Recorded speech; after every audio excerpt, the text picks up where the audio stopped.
Je voulais parler de la circoncision. J'en ai déjà parlé à un moment donné, il n'y a pas longtemps, mais je n'avais pas complété, je n'avais pas terminé ce que j'avais à dire. Ou plus exactement, je ne savais pas encore ce que je devais dire. Je n'avais pas fait le tour du problème.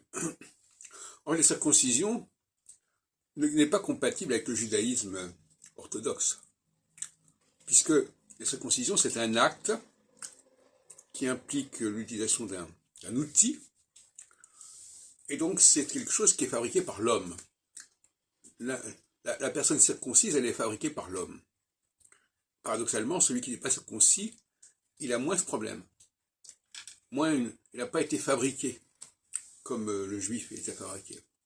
Et ça, c'est tout à fait incompatible avec la théologie judaïque telle que je la conçois. Et par conséquent, force est de conclure qu'il s'agit d'un élément israélite et non pas judaïque. Ce sont les Israélites qui ont le goût de fabriquer quelque chose.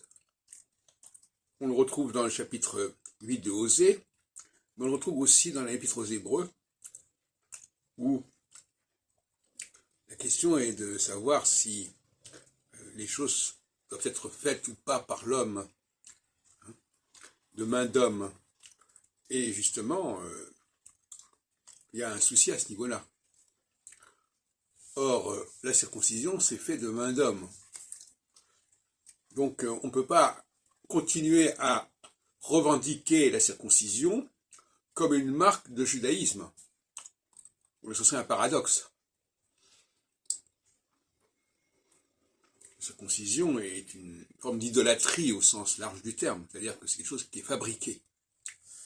Et la théologie juive telle que je la conçois n'admet pas que l'homme fabrique des choses, et surtout pas qu'il se fabrique lui-même. C'est réservé au créateur. Le créateur a le droit de fabriquer, a le droit de formater, mais pas l'homme. Il faut séparer les choses. Ce qui est acceptable et nécessaire pour le créateur ne l'est pas pour l'homme. Et donc, autrement, c'est l'homme qui se veut créateur, ce qui est un blasphème. Donc, il faut relire maintenant les chapitres de la Genèse où il s'agit de la circoncision qui a d'ailleurs qui est également présente chez les musulmans. Et effectivement, il s'agit là d'interférences, d'interpolations qui n'ont rien de juif. Et je dois avouer que j'ai mis beaucoup de temps pour en arriver à cette conclusion, qui était pourtant évidente dès le départ. Il est évident que la circoncision n'est pas compatible avec ma description de la théologie restreinte, etc. La théologie restreinte, je rappelle encore une fois, elle est pour le géocentrisme et non pas pour l'héliocentrisme. Tout à l'heure, j'écoutais quelqu'un qui parlait de ça, disant « Ah, maintenant, nous avons compris que nous étions dans l'héliocentrisme », pas du tout.